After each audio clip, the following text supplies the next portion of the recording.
What's good, people? The universe, the world, all of it. All of it's beautiful, all of it's great.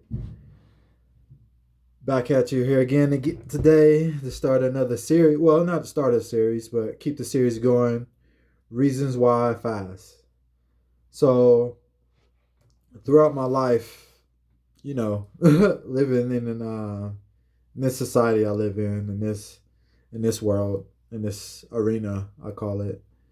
It's a game, and once you're born in this type of game, you don't even understand that you're in a game. You just think it's life, and just that's the way it is, and oh, it's okay, and nope, nope, it's not okay. You know what I mean? There are certain things. I'm not referring to as a game, meaning like this is playtime, meaning as a game as it's serious. That uh, you pretty much are under the surveillance of marketing. They want you to be under their finger. They want you to be a part of their culture, their clans, their trends. They want you to be a part of all of it. They just don't want you in the food aspect. They want you in the caught up in the lifestyle. And my lifestyle as a little kid when I was growing up, I wasn't in a regular type of family. My family, I was raised by a single mother who was raised by a single mother. So it was two generations of it. And I wanted to stop a generational curse in having a family.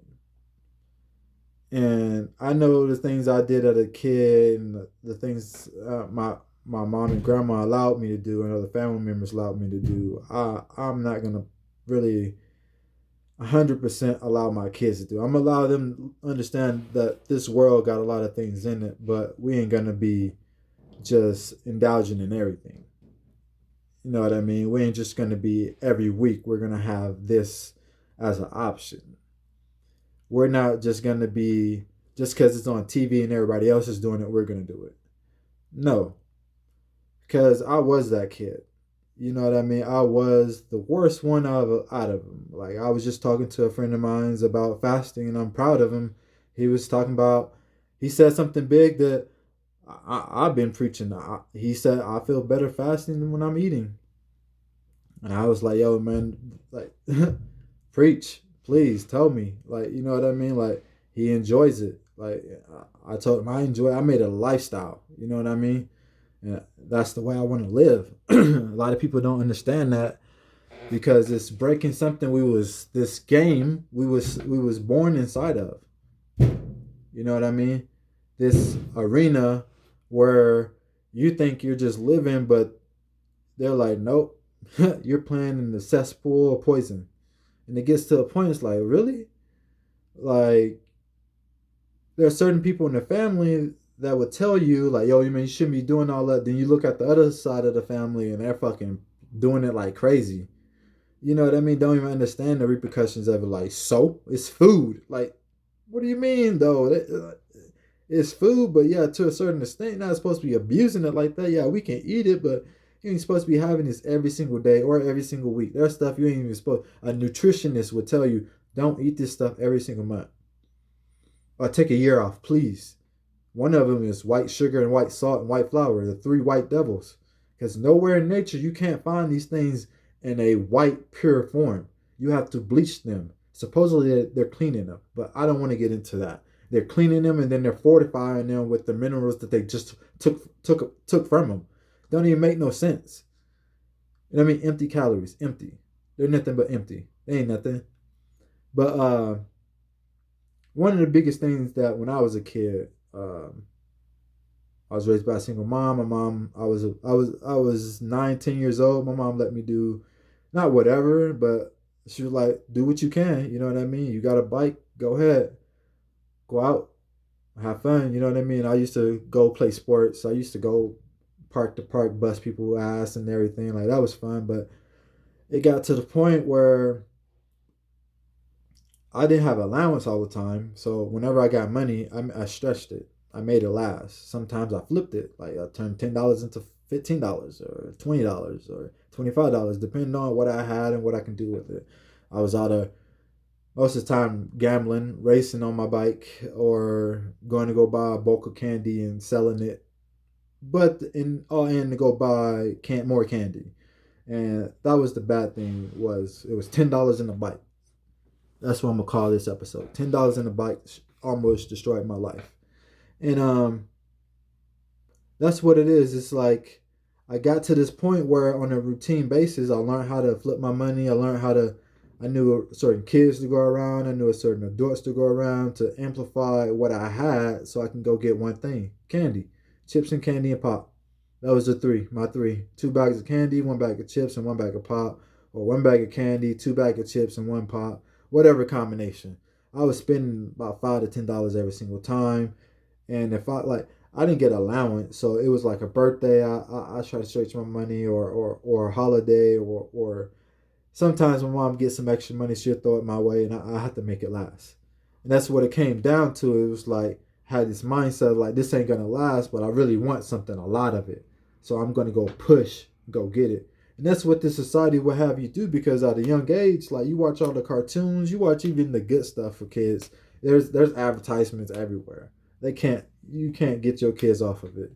You literally got to train them day one. Like, nope, they're doing this on purpose to you. Like, realize what they're doing.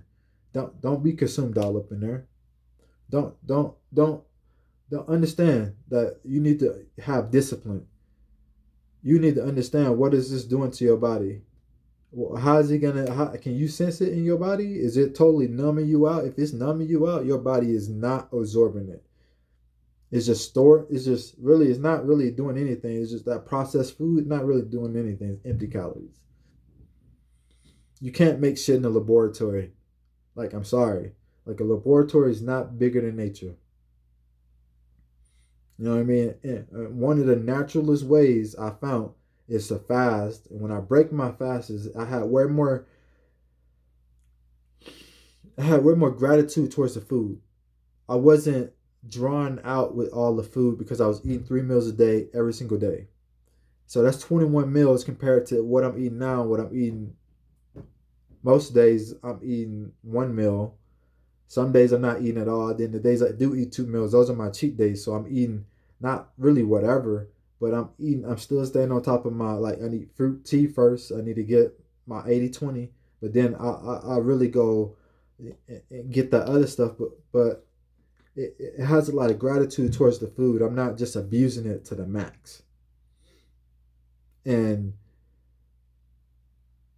from the ages from about, say, 10 to 25, those 15 years, like, I really didn't focus on no nutrition, no nutrient density, no what is this gonna do to my body. I just ate just cause. I just ate because somebody was shoving food in my body. I just ate because this smelled nice. You know what I mean? You smell it a block away, and oh, this looked good. You know what I mean, man? I tear that up, man. Where I go to get that? What I gotta do to get that? You know what I mean? That puts you in that mindset, like, okay, if it's clicking all these things on, like, what do you think they're doing to you? You know what I mean? And when I started fasting and I would reintroduce this stuff into my body that was still poison, you know what I mean, in my eyes, and I was still putting it on my body, I recognized it way different than I did when I was eating it on a regular basis. It was like, whoa, this feels way different now. This doesn't feel like when I used to eat it. I'm talking about, I took almost 2 years off of processed foods on a regular basis, and when I reintroduced it, it was like, wow, okay. You know what I mean? The weight plopped back up. I was under 200 easily, and then I started eating the processed foods here and there. I'm like, wow, it said plump me back up. You know what I mean? I can taste it. I can feel it in my throat, in my stomach, in my gut, all the way to when I'm pooping. I can tell from my different poops when it's predominantly processed food diet or predominantly eating fruits and vegetables. It's a big difference. It's a big difference. And it comes down to when in between the ages of not 10 and 25, I really wasn't aware at all what I was putting in my body. I was like, literally, especially when I got 20, oh man, I was in college. Oh man, I had my own money. That was bad because I was just like, whatever. I was playing sports. I was in college. I was loading up on protein like crazy. Crazy, crazy. And then 8 years after that, watching What the Health and seeing that women that had high protein diet and had protein in her blood. Like what? You had unbroken down protein in your blood? I was like, man, I was living that same lifestyle. Every single meal, I had almost 40 to 50 grams of protein on my plate. Like, promise you, I did. I made sure, I guaranteed I had to stay above 250 for years. And then when I quit playing sports and I was living a regular sad American diet, not care, I got back above 250. I was like, damn, I'm not even playing sports. This is worse. I'm not even active. And it got to the point it was like, yo, what it got to take to be able to kick this food addiction? You know what I mean? And it was like, how did I get to this point? You know what I mean? Because as a foundation, as a kid, I didn't have a foundation. I didn't have what I preach to my girls every single day. Every single day I tell them, yo, the first thing you need to do is bang some tea and get some fruit and vegetables. That's the first thing you need to hit your system with. Your stomach opens up, your gut opens up, it adds more fluids to it. It's a water-based system. So you putting water in it, water filled with minerals, oh yeah. Your body's ready to take on whatever. My girls are all energy. They running, jumping around. They eat. Then that after that they eat kind of whatever. They understand the sensitivity of their body because my youngest daughter, she'll eat that processed food and she'll go right back to the fruit. Can an apple please? Oranges, oranges. She needs her oranges. She loves berries. You know what I mean? Blackberries, gooseberries. She's on it. She's on top of it. And it's like, wow, like I got them their foundation. Now I have to fight them through this world that literally from what I remember from when I was 10 to 25, I was just consumed in it. I remember when I had a teenager, my whole forehead was full of bumps. And my mom was like, it's all that candy, it's all that candy. I'm like, okay. I had so focused mentally on it, like I didn't want to stop it at all. You know what I mean? I didn't want to stop it at all. I didn't care. I know, like, why didn't I care? Because they want you to be consumed in the market, keep up with everybody else. Oh, the other kids I'm around got pimples. It's okay. It's out here everywhere. You know what I mean? There's more gas stations than there are clinics, and but the gas station got the problem, but the clinics got the solution. You don't see how that's a game. They want you to make the right decision, but they're not gonna sell it to you. Not at all. It's you got to stand your ground. You got to understand, like, yo, man, this shit is not good. I'm out. It's okay to little bit. You can be absolute either. I did absolute, and it's very hard with a family because, like, your one of the doctors I listen to that's still alive today is Dr. Robert Morris, and he raised two sons, and he said one of his sons, he raised his two sons off a fruitarian lifestyle, eating predominantly fruit, like almost 100% all the time. And he said he had two sons, and one of his sons kept doing the lifestyle. Another son went into the South American diet. But whenever that son gets sick, he knows what to eat to get him healthy. He jumps right back into it for like 6 months, and he feels great. Then he goes back into the diet. His dad is a doctor, Dr. Robert Morris on YouTube. You can find him. He says it too. He doesn't preach it, but he said it in a couple videos and how he doesn't approve of it, but his son still does it. And it lets me know that, yo, he still got that foundation. Like, he still understands no matter what. And that's what, like, as a grown up, you're going to do whatever you're going to do. You know what I mean? No matter what your parents guide you through, whatever they taught you. I didn't see millionaire sons become homeless and seeing homeless people's kids become millionaires. These principles, you learn your principles from the environment you're around. You either absorb them and live like that, or absorb them and not live like that. So it gets to a point, it's like, it's the education, it's the mindset of your kids. Have a great foundation for them so they can understand everything they put in their body and what they need to do to keep their body at a high state. And that's what fasting did for me now. And my oldest daughter, she wants to experiment with fasting. She likes it. She already does intermediate fasting, but I don't let her go into the big over like 20 hours like of not eating just because of, I don't know personally what, like, stunt her growth, even though growth hormones are highly activated in deeper states of fasting. I don't know with kids. They don't have a lot of studies with kids, but they have a lot of studies with adults. And I know with adults, it's perfectly fine. But my daughter, I follow another YouTuber, Jason Fung. He's the actual one that does research on fasting, and he allows his kids to fast up to 16 to 18 hours too. So I did it with my oldest daughter. She loved it. She skipped breakfast a few times, and she went to school to go test, and she was like, I had the best test experience I ever had. You know, what I mean, at first she was like, it was great, it was good. She was like, actually, it was probably the best test experience I had when I was doing the intermediate fast. She didn't say intermediate fast. She was like, when I did that, I didn't eat breakfast. It felt great. And at school, they don't eat until 11 o'clock, and she cut it off at 6 o'clock the next day, the day before. So I was like, yo, you in it, you winning. You know what I mean? Like, yeah.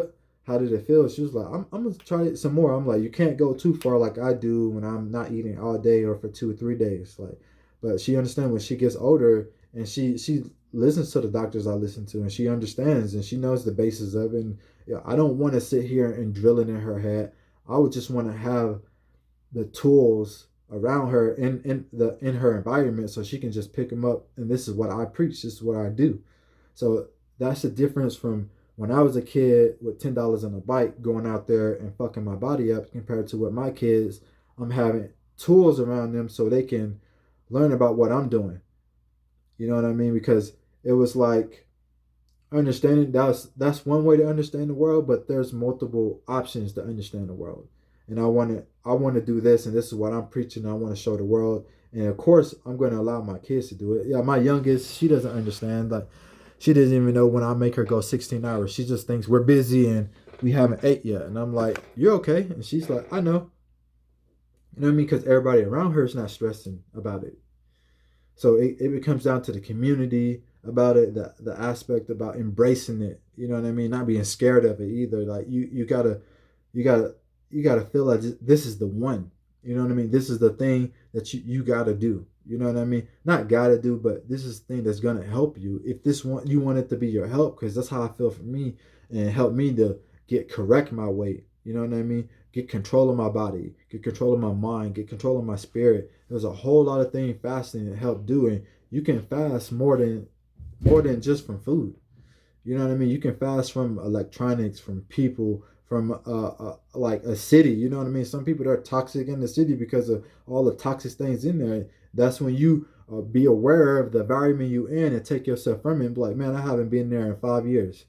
Yeah, you've been fasting from that city for 5 years. You know what I mean? That's another way to look at it. Some people are like fasting only do with food. No, it's not. Like, it's universal. It's to be without.